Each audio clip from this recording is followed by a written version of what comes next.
Welcome to the Pastor's Podcast. This is Pastor Scott, and Sara and Spencer Bauer are with me today. Hey, guys. Hey, Scott. Hey. Do you guys know Sara and Spencer Bauer? Oh, wait, they can't answer me. Sara and Spencer are relatively new to Cornerstone in the sense that you've been here a year? Yeah, about a year and a half. Year and a half? Mm-hmm. Okay. And they became members maybe 6 months ago, a year ago? It was last summer, so a little over a year ago. We were with the video group. Was it then? Oh, that's right. We were the We Do video. Yeah. We sent in like a 3-second We Do. Yep. Oh, I'll be honest. The good old days. Yeah. I'll be honest. We took multiple takes of that. Had to get the right tone and inflection there. Not too excited, not too sad there. We probably overthought it a little bit. We did. Yeah. I think there were numerous people who judged your We Do as it flew by. We were the weird We Do. So Sara and Spencer are also one of our newest partners, ministry partners, as we are partnering with them as they are engaged in ministry on college campuses here across LA with Bridges. And so we're really excited about that and wanted to give you an opportunity just to get to know them a little bit, get to know a little bit about their story and a little bit about Bridges. But maybe just start background. How long have you guys been married?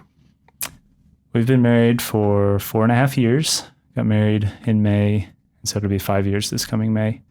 Where were you when you got married? Where were you living? We were in Kansas. Mm-hmm. Actually, yeah, we got married about 15 minutes from Sara's hometown in southeast Kansas. So you're both from Kansas? Mm-hmm. Did you grow up in the same town? No, we grew up about 2 hours away from each other, but then we met the end of our time in college. So we both went to Kansas State University. My grandfather went to Kansas State University. Oh, no way. Yeah. Did you know him? No? Oh, okay. I think we might have missed him. Different graduating year there. He did. This was the that's the one connection I have to Kansas State University. Yeah. But yeah, family alma mater. He's very proud of it. Yeah, there's a lot of pride. Yeah.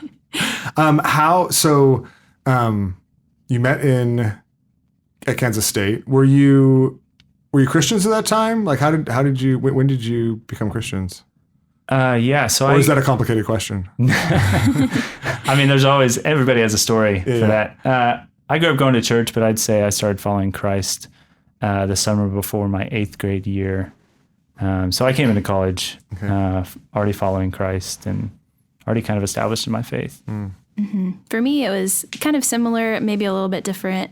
I grew up in church also and prayed the prayer when I was younger. Mm-hmm. But I would say maybe lordship happened in college, and maybe it was like a personal decision my freshman year when I got to know another older girl and realized, we both called ourselves Christians, but our lives looked different. And so that was a big part. Okay, so I think that's really meaningful, and I really resonate with that. I think that some people listening might not know what you mean when you said lordship happened. Mm-hmm. What do you mean by that? Yeah, I think for me, being a Christian meant following rules maybe and knowing a lot of things when I was in high school and kind of growing up. But then there was a heart change in college that happened and a surrender that happened too at the beginning of college. And I think part of that, I had the freedom, for the first time to choose that or not. And maybe for a little while, I kind of was running from the Lord and made the decision to surrender everything. I think it was a spring semester, my freshman year.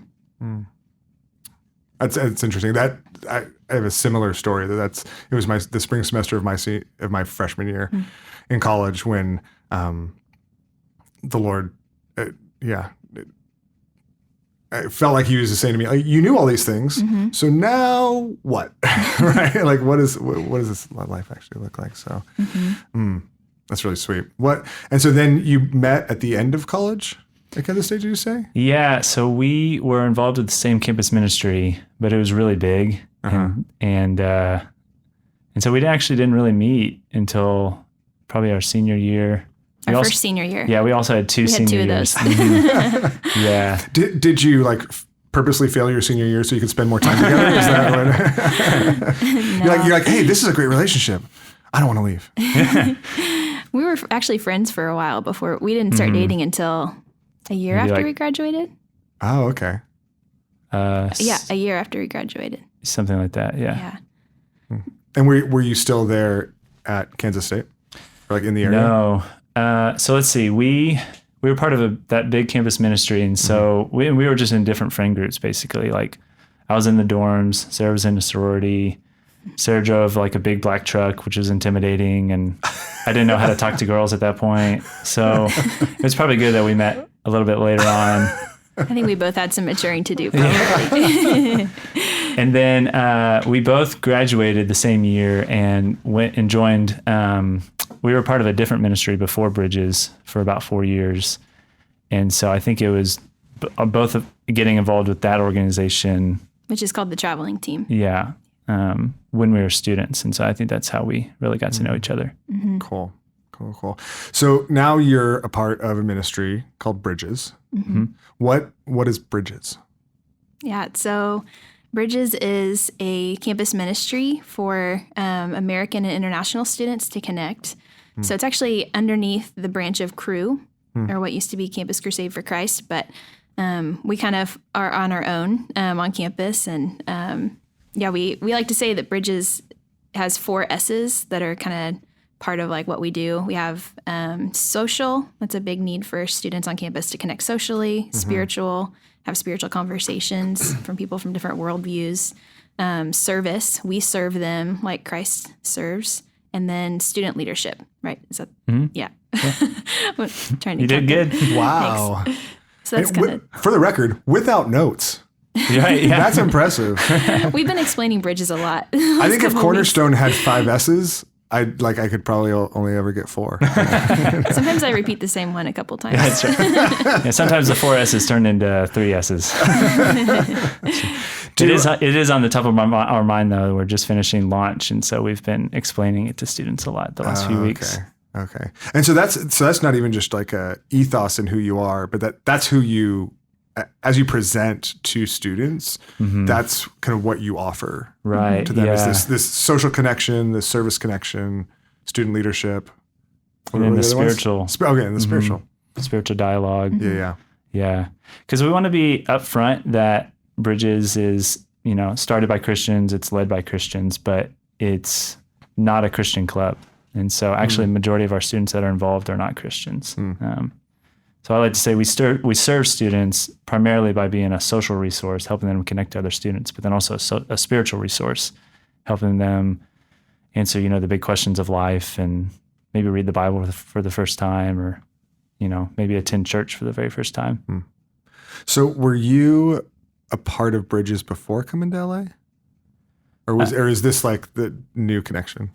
We transitioned from the traveling team to Bridges the same time that we moved to LA. So we moved to LA because of our work with Bridges. But I was actually involved with Bridges as a student at K-State for a couple of years. Okay. I wasn't. All right. So let me ask you about that transition, that ministry transition. What was it that drew you to Bridges to want to be a part of this ministry going forward? Yeah, I think Bridges was something, or I'll just say even outside of Bridges, we felt God just using international students in a big way in our own growth in Christ and helping us see his heart for the world. And our ministry with the traveling team was we would cast that world vision for college students all across the U.S., and we traveled full time to do that. And so I think as we were ending 4 years of traveling with the traveling team, and we were married at that point, I think we were ready to be in one place. And Spencer always says he wanted drawers. Oh yeah. He wanted to after put his living out of a drawers. suit. Yeah. I was excited to have a dresser drawers instead of the packing cubes in a suitcase. Yeah. So by the traveling team, you guys were living on the road. Yeah, about 9 months out of the year, we lived out of a suitcase. Wow. Yep. So the name of it is the traveling team, and we lived up to that name. So yeah, it was really fun. We loved it. It was really exciting. We got to see a lot of the U.S. We just kind of pinball our way from university to university for the whole semester for 3 months at a time, then get to come home for Christmas and then head out again in January. And what kind of ministry would you do like on the campuses? We would go to a campus ministry like Crew or Navigators or Christian Challenge. And InterVarsity, yeah. And we'd share a talk called The Biblical Basis of Missions. And so we'd walk from Genesis to Revelation and highlight God's heart for the world throughout the story of the Bible. And then we talk about God calls us to go by going here, reaching international students, or going there overseas, or send by praying and giving. So we challenge students to take one next step in each of those. And so mobilizing people mobilizing students specifically to global missions, to a global heart. Yep, exactly. So how did that? I mean, I imagine doing that. You did that for 4 years. Like, how did that? The repeating of that message, the teaching of it, the seeing students respond, and things like that. How did that shape your own hearts or life directions or ministries or desires? Yeah, that's a great question, because people would ask, like, man, you talk about the same things night after night. You talk about the same opportunities, the same Bible verses. And so they asked, does it ever get old or dull or just routine? But I think the opposite was actually happening for me, because it wasn't just a one-time thing where somebody showed me God's heart for the world from cover to cover, but it was something that I had to reconcile with every, several nights a week. And I think God used, seeing it throughout the Bible, cover to cover. But then also as we travel to these campuses, we would meet international students at the meetings. And God used international students in a big way, even before we were on staff with the traveling team for me when I was in college. Because it's one thing to see God's heart on the pages of Scripture, but then actually to meet people from the other side of the world who probably come from a place that have limited to no access to the gospel, and meeting them in person. And I think it was probably those two things that really get us excited for the international student ministry that we do today. That's cool. How did that impact or shape you, Sarah? Yeah, I feel like Spencer might have mobilized me a little bit more to international student ministry at first, just hearing his stories from college. And also the same, like as we traveled, we'd meet international students. And especially that last year on the road, it seemed like God was intentionally putting international students in front of us. Like we met way more than normal. I feel like maybe he just needed to like make it really clear. But yeah, just actually seeing the international students that were there, maybe students already reaching their friends and bringing them to campus ministry meetings, and also the lack of people, I think really broke my heart. Like, man, this is an incredible opportunity. A lot of people don't realize it. Like somebody needs to stand in the middle and just like point like, hey, you want to, love people and welcome people. But here are all these people that have no access to the gospel, to learn about the Bible, to Christians, and they're just right here in your city. Yeah, it's incredible. I mean, it's something that we talk a lot about being here in LA, and sometimes in ways that mobilize us to action, and sometimes where people are like, okay, I don't know what to do with that, but we see it over and over again, the incredible unique opportunity of being in a place that the nations flock to, right?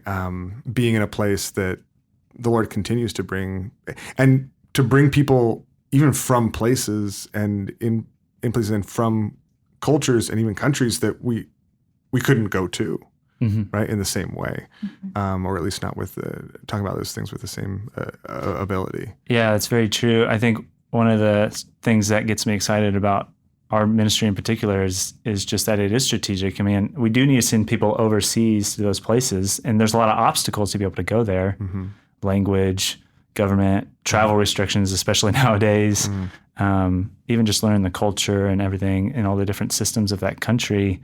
But all those obstacles for us, they turn around and become advantages for us. They become opportunities for us to welcome and to serve and come alongside these students. Okay, so this wasn't a question I prepped you for, so we'll see. But in light of that, in light of both that heart that the Lord grabbed a hold of both of you in, coming out of college, in light of spending 4 years, in a sense, meditating on God's call to the world in light of the way that has manifest in this present kind of call and situation you're in. When you think about it, from where you've come from, when you think about how and or why the local church ought to be passionately involved in reaching the world, what do you imagine that look like? Like, what do you hope that looks like in the life of a local church? I know it's a huge question. Yeah. But I have to imagine you've thought about it. Yeah. Definitely. Yeah. And talked about it. So I'd love to just like hear, I don't know, some of your thoughts about it. Are you talking about more practically? Like, what are some specific ways they could?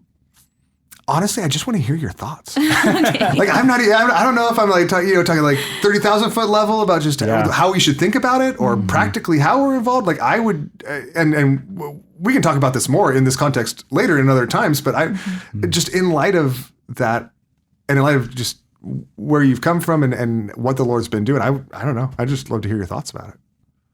Yeah, I think international student ministry is a great opportunity for the members of our church to be able to obey a lot of the commands in Scripture and to share the heart of God that He has for all nations. And we love being a part of this church where there is 3 different languages and people from all over, even just in the context of LA, which can be so diverse. But whether you're thinking about verses specifically related to missions and God's heart for the world, go to all nations, make disciples of all nations. That's a clear command in Scripture, and they're right here in our backyard. And also there's a lot of commands of hospitality, of welcoming the foreigner, of being generous with your time and opening your home. And I hope that Bridges would be, I guess, a bridge, would be an opportunity to connect the local church with all these opportunities that we have right on this campus. And I see Bridges as an extension of the church. It's an outreach opportunity. We want to help connect Cornerstone to the campus and to these students from around the world. And even on the other way around, like we do have a presence on campus, but we're not the church. We're excited to connect these students to a local church. And it's really fun when we get to meet people whose first language is Spanish or Farsi, or English, that we can connect them to a great community of believers who do speak their language.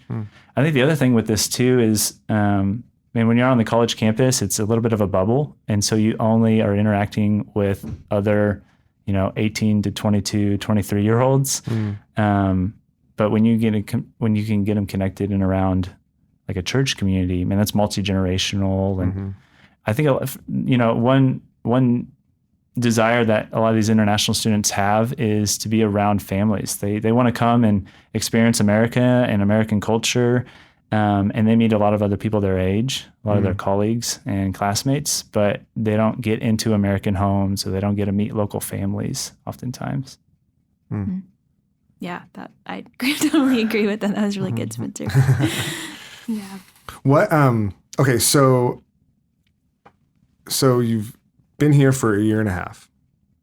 It'll be 2 years in November. Okay. So 2 years. So almost 2 years. You moved here to be a part of Bridges, to be on campus. And then COVID happened. Right. Yeah. Yeah.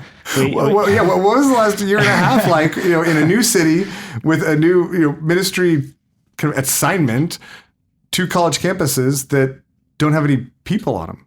Yeah, that is a great question, because we got here in November and then basically spent the rest of that year just kind of moving in and settling in. And then we were finally able to get on campus in January. And we had like 3 golden visits to Cornerstone in person before, March, the middle of March hit. And so about 6 months of being in LA, maybe that like first summer, June or July, people are asking like, hey, what's it like in LA? How's it been? And I would ask them like, well, which month, because November was different than January. January was different from March. And so it's been just all life has changed, but I feel like it's just been exaggerated ever since we've moved to LA. We've moved. We have moved into a leadership position on our team. Some of our teammates have changed. We spent a year and a half out of the last 2 years of being in LA, which was like 95% virtual and on Zoom. We've been here for almost 2 years, but this was our first in-person kind of normal fall launch for us. Yeah. We have a baby now. So in a house, like it's, there's been a lot of change, I'd say. Yeah. In terms of ministry, though, I think you were kind of asking about bridges and the pandemic. We had to kind of just throw the rule book out the window, just like everybody did, I think. And we just tried lots of different things on Zoom. We did game nights. We did online ads for a little while, tried to join different Facebook groups to meet students, and God worked through it still, but it looked a lot different than what we're doing right now. Even working in different time zones, we had to move the time of our meetings because some of our students still wanted to be involved, but now they're back in their home country. And it might have been like a 12-hour time difference. So we might have had our normal meeting in the evening, but that would have been like early morning for some of our students. So you were like waking up at 7 o'clock in the morning to have game nights. We'd find a healthy middle, I think, for both of us. Yeah. All right. So then what's this year look like? I mean, you're a month in, two months in at this point? Yeah, let's see. We're about a month and a half in for SC, and then UCLA just started the last couple of weeks. Yeah. Yeah. So what's that been like? Yeah. Well, we had no idea what was going to happen because all summer the universities were sending out all kinds of different things, about guidelines. We're like, okay, let's not get our hopes up, but we are in person. Yeah. We're on campus and there are guidelines, but we're able to meet and gather. And we did a ton of flyering at USC the first few weeks. And then we had our very first kickoff event and 200 students showed up.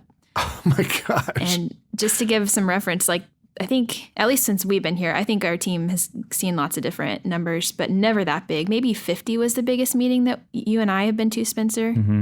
And we had dumplings and samosas at USC for free. And so, 200 students showed up. 200 students showed up in the courtyard of the URC, the religious center. So, and it's held out pretty much at like maybe 130, 150 every week at USC. And then this last Friday, maybe we had about 100 students at UCLA. Wow. So I think it'd be fair to say that we were amazed, really encouraged, but also fairly overwhelmed. Yeah. Because we're on a staff team of 6, and most of our team is actually part-time.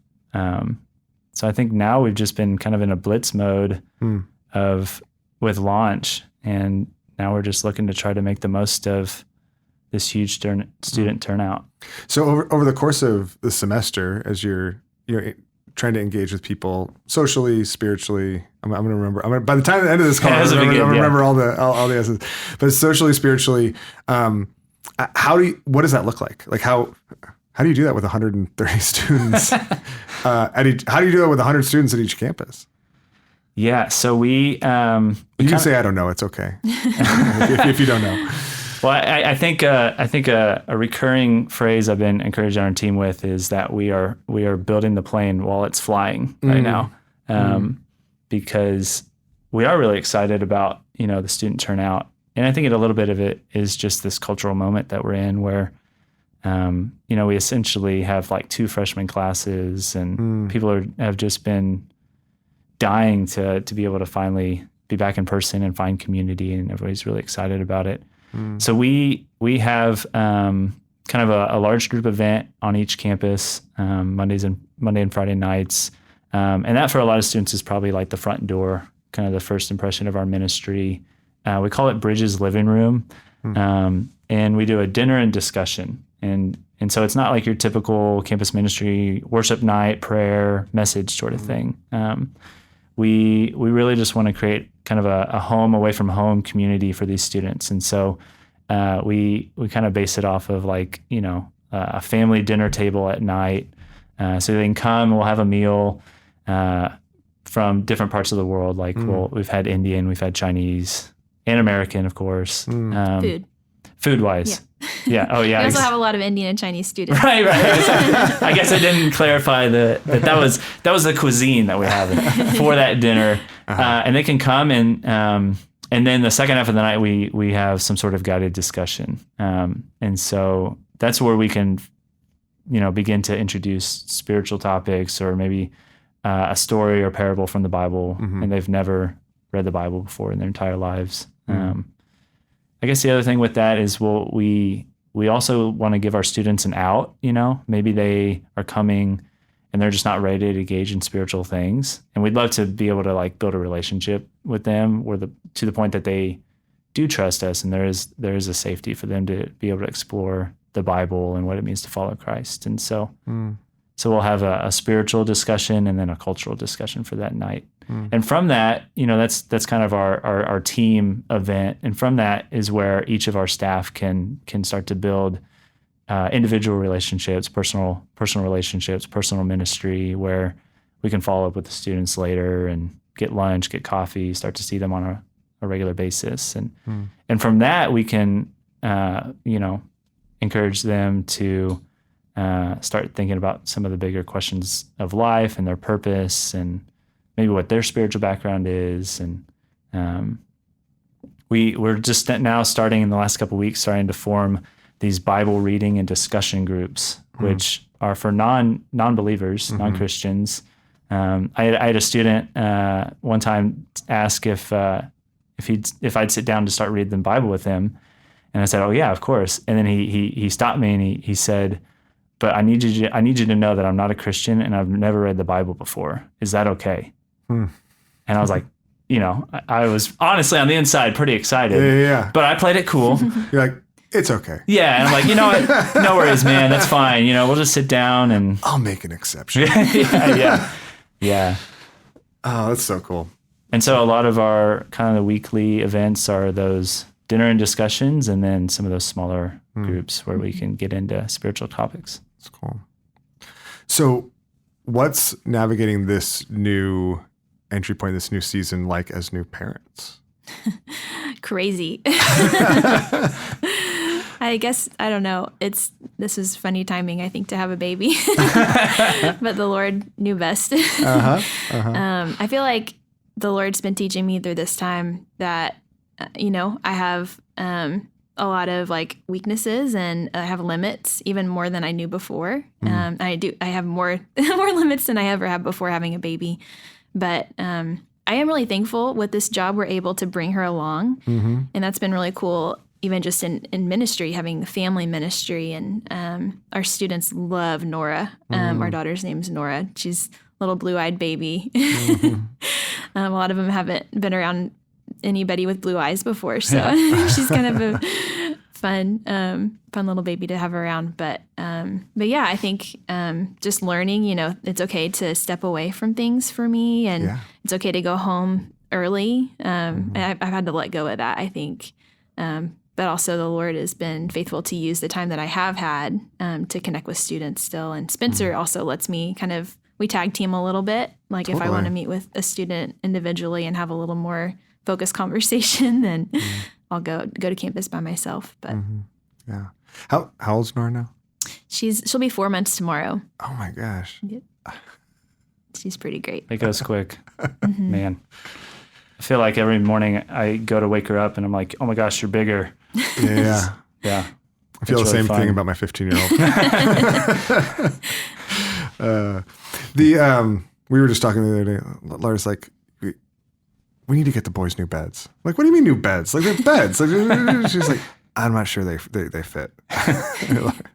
Got some feet hanging off the ends. Yeah, exactly. I'm like, my feet always hung off the end. She's like, it's a bunk bed with like an end, right? Like, you can't hang anywhere. I'm like, oh, all right. So anyways, yeah, actually, I might need to talk to you about the campus hookup, because I know that on campus, like in colleges, they have extra long twins, like extra long bunks. It's true. I can't find them online. Huh. So anyways, that's not what this podcast is about, but I'm telling you, you're connected to college students. So we're going to, I don't figure know. it out. I'm going to figure this out. Where do these extra long Yeah. bunk beds come from? There's like a secret Facebook page, Right? or like a underground Craigslist. I just feel like if I keep mentioning it to people, somebody's going to be like, I know, I've got the hookup. So how, so this is, an exciting year in all sorts of ways, a new year in all sorts of different ways. How can people you said that your desire is to see Bridges be a bridge to the local church as well, right? To be a facilitator of just this unique outreach that I'm so excited the Lord has you doing. What are ways that people, even in the local church, can be involved? Like, are there ways for people to be involved? Is this kind of like if you see us with somebody on a Sunday, just say hi, or there are ways people can be more tangibly involved? Totally. Yeah. Yes. Lots of ways. Their eyes both just got really big. That's a definite yes. Yeah. So, some maybe specific ways that it depends on what people want to do, what you're comfortable with, or what you would get excited about. People come to our weekly meetings. We actually had a community group reach out to us a couple weeks ago, and they came on Friday. Shout out to Linus's community group. They really served us at UCLA this last week, and they helped serve food, and then they also sat down at tables and helped with this discussion that we talked about too. So if you get excited about that, reach out to us. If you live closer to UCLA or USC, or maybe it works out when you're scheduled to come a different night. And then also we need help preparing food sometimes. So if you get excited maybe about cooking for a big group or catering a meal in, want to serve the group in that way. Spencer, you want to talk about Thanksgiving and the camp out too? There's a couple other. And then we have some more annual events. Like we are doing a fall overnight trip later this month in a few weeks. We're taking a bunch of students out to campground north of Malibu. And we're still planning that and figuring out what exactly that's going to look like. But we could definitely use volunteers to help transport students and to engage with students there, or even help with setup. And I just learned Pastor Matt likes camping. Oh yeah, I didn't know this. Matt. I'm just saying, and he told me, his wife isn't nuts about camping, but he told me, no, I like camping. So this might be a good opportunity to test that theory. Yeah, it's interesting because I think between me and Sarah, I'm probably the bigger camper. But definitely. Yeah, definitely. But it's just like a fun way for our Are you students. going camping?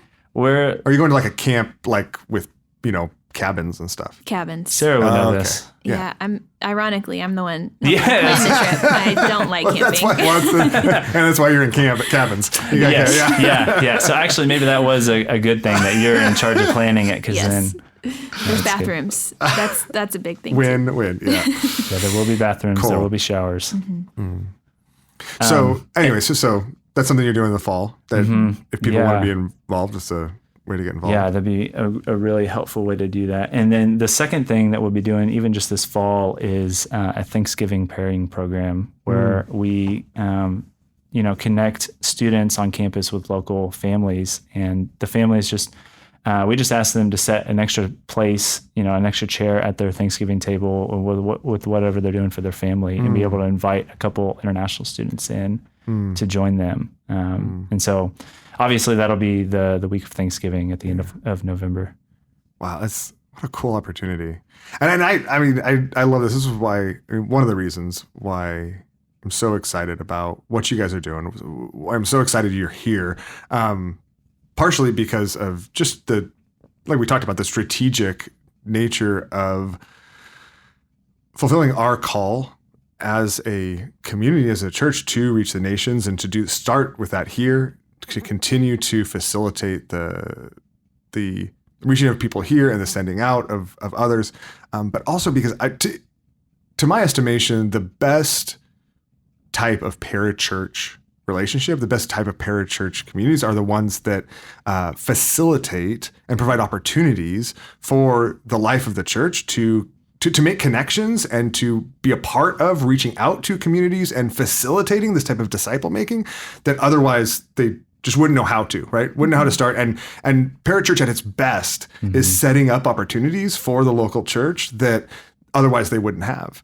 And I think there's just so many opportunities here, right? Whether it's the weekly meetings and just having a heart to have conversations with, we just talked about how the nations are flocking to our city, to this area. And so many people are like, that's incredible. What a great opportunity. I don't know how I would ever take advantage of that opportunity. I don't know what that looks like, but even just something simple as simple as helping to serve some food and have a conversation, right? Is like an incredible opportunity. Something as simple as setting an extra chair at Thanksgiving and allowing that to be an opportunity to build relationships and see what the Lord does with that. Yeah, there's always more opportunity, no matter how or go big. Camping. Yeah, or go camping. No matter how big our Bridges team might be, there's always going to be more opportunities there. Totally. So it's definitely like, I feel like sometimes people want to like pit the church and the parachurch against each other, but man, it's a win-win because it helps. Absolutely. And at its best, it's a win-win. Like at its best, this is what it looks like, right? When we get to, see those opportunities for the Lord and facilitate, particularly the outreach into communities, right? The evangelistic opportunities and conversations that otherwise, I think oftentimes they don't even have the context to have, right? Even if they have the heart or the desire and even the ability and knowledge, but it's just like, okay, what is that? How do we make those connections, particularly in a city that's so kind of isolated and, difficult in some of those ways. And for a lot of people, like maybe taking a trip overseas just sounds daunting, or there's different obstacles for that. And so, man, one of the things I love about our ministry is that it is right in our own backyard. It's right here in our own city. And so for a lot of people, it's a great first step. Oh man, I'd love to like interact with somebody with a totally different worldview than I have. But what does that look like? And I hope that our ministry can provide some of those practical opportunities to do that. That's really exciting. It's really exciting. All right. So if people wanted to be involved, what's the easiest way to get in touch with you guys? You can email me at spencer.bauer@bridgesinternational.com. I almost just blanked on whether it was .com or .org. It's .com. It is .com. So yeah, Spencer.Bauer. How do you spell Bauer? Bauer. Okay, Spencer.Bauer at Bridges International. International spelled out. The whole. All right, we're gonna make sure you're gonna get it all right. Spencer.Bauer at Bridges International. Or you could grab them on a Sunday. Yeah. Right. Sarah and Spencer are here. I mean, it's we're all around. Exactly. Like, ask somebody, ask a pastor, ask somebody to introduce you, and there's lots of. We typically come to the 11 o'clock service. We try to get a nice shady spot underneath the avocado tree. We'll have our Nora with us. Our Nora. our baby Nora with us. I'd say look for the person with the 4-month-old, but. There's a lot of those. Yeah, exactly. It's gonna be super easy. Yeah, it's pretty fun. We were excited to see the. I was like, Sarah, like our baby was born, and now there's a flower like up in the front of the sanctuary. And then that Sunday they announced 3 babies were actually born. And so I think Nora's going to be in good company as she grows up. Yeah. Here. That's awesome. I think the other way this might be easier to get in touch is to go to our website, which is bridgesla.net. And that might be a little bit simpler than bridgesla.net. Bridgesla.net. And there's even a page for volunteering. Cool. And, come get in touch with us there. I bet you could have a simpler email address like Spencer@bridgesla.net. That's true. Who do we talk to about that? I don't know. Yeah. Bridges International, all written out, does normally takes up I always put, I always keep track. I think of everything in Excel sheets. Like I keep track of like different things in an Excel sheet. That'd be a really like it big would definitely cell. flow into the next cell. I'd have to expand it, and then I wouldn't be able to see what's next. Right. Yep. Anyway, it's okay. It's a great. I don't mean to dog on your email address. It's a great email address. Yeah. Maybe we could just do first name and then abbreviate it. Like, was it Scott at Cornerstone WLA? I'm just saying it's a simple. That'd be good. It's a simple formula. But okay, so you get to know Spencer and Sarah. Those are just some ways to get involved. How can we just talked today about the power of prayer and about the power of how really the most powerful thing we can do for you is lifting you up in prayer and asking our people to commit to you in prayer. How, maybe from each of you, how can we be praying for you, particularly during this season? Yeah, lots of different ways, I feel like. Man, I think for me personally, more right now, like you mentioned earlier, we're kind of transitioning to figuring this out as parents. And I think just immediately rest. Nora's great. She sleeps through the night right now. So that's been totally like amazing. God was merciful to us in that, I think. But just resting well, even when we are really busy with ministry, and that we're getting good time with the Lord is really important and vital for us, just like anybody, especially in stressful seasons. And even just pray that we'd be guided to the right students at the time that we do have with them on Monday nights and Friday nights. I just pray that the Lord, He's already working on these students' hearts, and I want to get connected to those students that are most ready to maybe have a conversation about who God is and Jesus. And because there's a lot of people, but we want to love each of them well, and especially the ones that maybe the Lord has already planned to draw to himself soon. Awesome. What would you add to that, Spencer? No, that was great. I think you took mine. Sorry. That's good. I think even most specifically where we're at right now, even just in the flow of the year, our team has hit it really hard for the first few weeks of launch and getting to meet a lot of students. And so now we're kind of transitioning into what would be like our normal weekly rhythms and some of the different students there. So I think just praying for wisdom of that, we, like Sarah talked about earlier, we are finite. We have finite hours in the day, and we are really passionate about what we get to do. And so we just want to be as effective and, spirit-filled and discerning as we can be. I think specifically something you can pray for our movement, or even the students involved, even kind of jumping off of what Sarah was talking about, is just that we would be connected to the students who are most spiritually interested, or, the ones that God has been working in their lives and the circumstances in their lives to bring them to a point where it's like, man, you just need to be introduced to somebody who follows Jesus, or maybe read the Bible for the very first time. Awesome. Well, thank you guys. Thanks so much for sharing about this. Thanks for taking the time, and for taking the time away from Nora, and to get to have this conversation and get to share about it. I'm so thankful you guys are here. I'm so thankful for our relationship and friendship that's grown, and look forward to all the Lord continues to do. And I'm excited for the opportunity, even just for more and more people to take advantage of these opportunities that the Lord's providing in our midst. So we'll continue to be praying for this incredible start, and that the Lord would bear fruit out of that, and also bring harvesters, right, to the harvest that's ripe. So yeah, amen. Well, thank you guys. Thanks for your time. Thank you. Yeah, thanks. And thanks for listening. We love you, and we'll see you one way or another on Sunday.